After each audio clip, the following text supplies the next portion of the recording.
नमस्कार, आप देख रहे हैं द एंगल। मैं हूं आपके साथ दीपाली माथुर। क्या राजस्थान कांग्रेस में सियासी संकट की दूसरी लहर आ गई है? पायलट समर्थक और गुड़ामलानी विधायक हेमाराम चौधरी के इस्तीफे से तो इसके लक्षण नजर आने लग गए हैं। लेकिन बड़ा सवाल यह है कि क्या ये लहर सिर्फ हेमाराम तक ही थमकर रह जाएगी या इसमें और नाम भी जुड़ेंगे? वहीं सूत्रों के अनुसार ये बताया जा रहा है कि हेमा नाम की नाराजगी की सबसे बड़ी वजह बाड़मेर की लोकल पॉलिटिक्स है। कांग्रेस के कद्दावर मंत्री के प्रभुत्व से हेमाराम परेशान है और वहां क्षेत्र में हेमाराम के कहने से कोई काम नहीं हो रहा था। गुड़ामलानी विधायक हेमाराम चौधरी की गहलोत सरकार से नाराजगी नई नहीं है। इससे पहले 14 फरवरी 2019 को भी हेमाराम ने इस्तीफा दिया था, लेकिन इस्तीफा सार्वजनिक नहीं किया गया और सरकार ने उन्हें मना लिया था। लेकिन इस बार मामला सिर्फ हेमाराम के इस्तीफे तक ही सीमित नहीं है।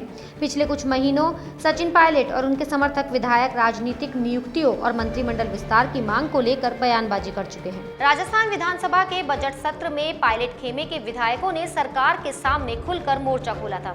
वहीं हेमाराम चौधरी के इस्तीफे को पायलट खेमे के सुलह कमेटी में रखी गई मांगों को 10 माह बाद तक भी पूरा नहीं करने से भी जोड़कर देखा जा रहा है। पायलट समर्थकों का अपने क्षेत्र में काम पूरा नहीं होने और सरकार में उनकी पूछ नहीं होने से शिकायतें हैं। गहलोत समर्थक विधायक ने दिए थे बगावत के संकेत। अशोक गहलोत के समर्थक विधायक संयम लोढ़ा ने पिछले दिनों सोशल मीडिया पर संकेत दिए थे कि राजस्थान कांग्रेस में फिर से सियासी संकट पैदा किया जाएगा। उनका इशारा सचिन पायलट और उनके समर्थकों की तरफ था। हालांकि उन्होंने इसके लिए सितंबर तक का समय बताया था। नियम 173 के तहत दिया इस्तीफा। कांग्रेस के हेमाराम चौधरी ने नियम 173 के तहत इस्तीफा दिया है। ये पहला मौका है जब इस नियम के तहत किसी विधायक ने निर्धारित प्रारूप के तहत इस्तीफे की घोषणा की है।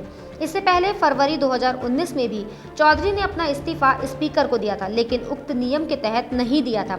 पिछले 4 दशक में इस तरह से किसी विधायक का इस्तीफा नहीं हुआ है। नियमों में हुए बदलाव। नियम 173 के तहत इस्तीफा। 1977 की विधानसभा में चुने गए दातारामगढ़ से निर्दलीय विधायक रहे मदन सिंह ने चलती विधानसभा में चेयर के समक्ष इस्तीफा रख दिया था।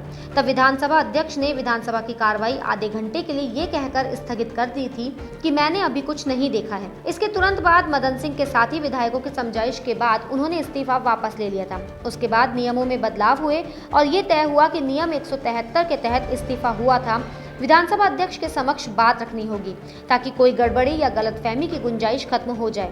हालांकि इस्तीफा स्वीकार करना या ना करने का पावर अध्यक्ष के पास सुरक्षित है। पहले भी विधायकों ने इस्तीफे दिए हैं, लेकिन ये इस्तीफे सीएम या पार्टी प्रमुखों तक ही पहुंचते थे। पहले और अब के नियमों में अंतर के चलते इस्तीफे की तुलना संभव नहीं। पूर्व मंत्री व विधायक घनश्याम तिवारी का कहना है कि पहले और अब के नियमों में फर्क आ गया है।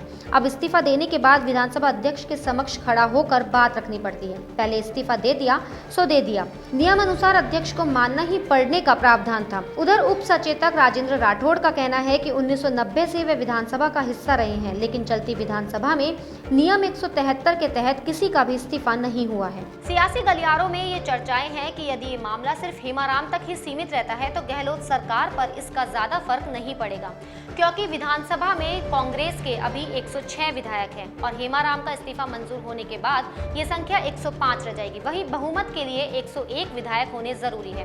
कांग्रेस के पास अभी 13 निर्दलीय, 1 आरएलडी और 2 सीपीएम विधायकों का समर्थन है।